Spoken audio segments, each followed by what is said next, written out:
네, 드디어 트렌드 코리아 2022가 출간되었습니다. 여러 가지로 힘들었던 2021년이었는데 내년은 어떤 키워드가 우리 사회를 움직일까요? 직장인이든 사업하는 분이든 내년 키워드를 잘 예측해야 자신의 분야에서 성공할 수 있을 것입니다.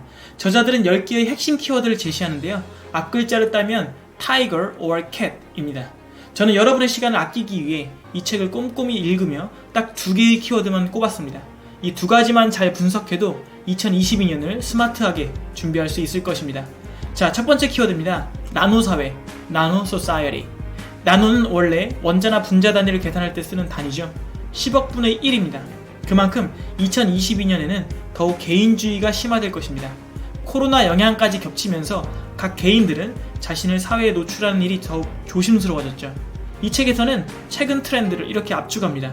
나의 트렌드를 당신이 모르는 것이 요즘의 트렌드다. 이 책은 몇 가지 키워드로 나노사회를 묘사하는데요. 먼저 모래알입니다. 현대인들은 각자 도생을 추구하며 파편화된 모습으로 살고 있죠. 대학생을 예로 들면 코로나로 인해 교수, 동기, 선후배도 알지 못한 채 혼자 학교 생활을 하고 있죠. 자, 1인 세대는 계속 증가하고 있고 모이는 것 자체가 꺼려집니다.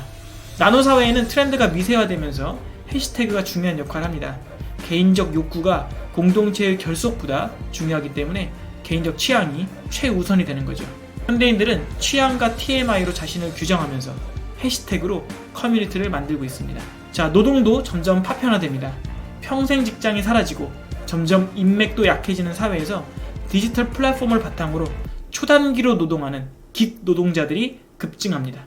배달이나 공유 서비스 운전 등 1인 노동자들이 계속해서 늘어나죠. 자, 나노사회의 그늘은 무엇일까요?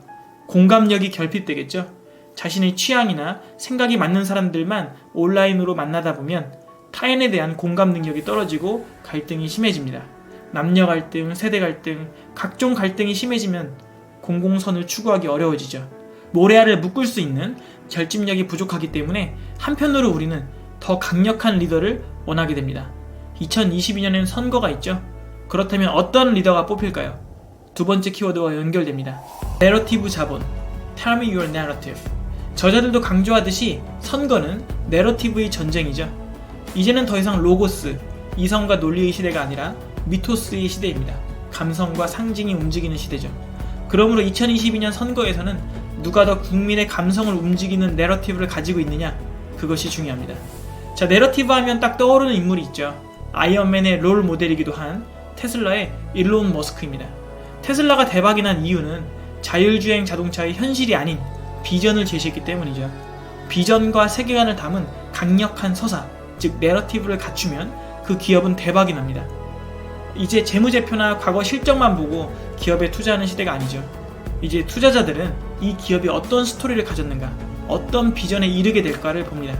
즉, variation, 가치평가의 시대가 되었죠. 내러티브는 스토리보다 강력합니다. 스토리는 개인적인 관심 차원의 이야기라면 내러티브는 사회적 가치를 반영하고 있으며 스토리보다 훨씬 더 큰 해석의 영역을 가지죠. 내러티브는 비전과 세계관을 반영하는 것입니다. 2022년은 내러티브와 자본이 만나서 꽃피는 시기일 것입니다. 대표적인 예시가 앞서 말씀드린 테슬라도 있지만 마블 시리즈도 그렇죠. 마블의 세계관은 영화, 게임, 책 등 파생 컨텐츠를 무한대로 생산합니다. 거대 자본과 잘 어울리죠. 또 하나의 대표적인 예시가 BU, BTS 유니버스입니다. 말 그대로 BTS 세계관이죠. 그리고 얼마 전 세계적인 대박이 난 오징어 게임도 현대 자본주의 사회를 꿰뚫고 있는 내러티브입니다. 어떤 영역이든 집단적 내러티브와 자본이 만나는 지점에서 대박이 날 것입니다. 물론 그늘도 있죠.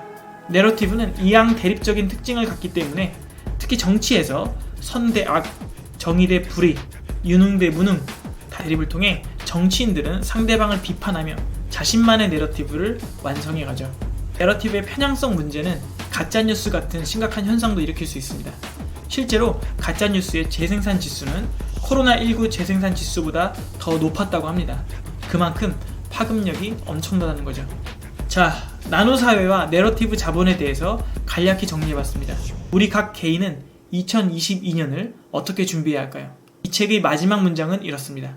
나만의 내러티브는 무엇인가? 감사합니다.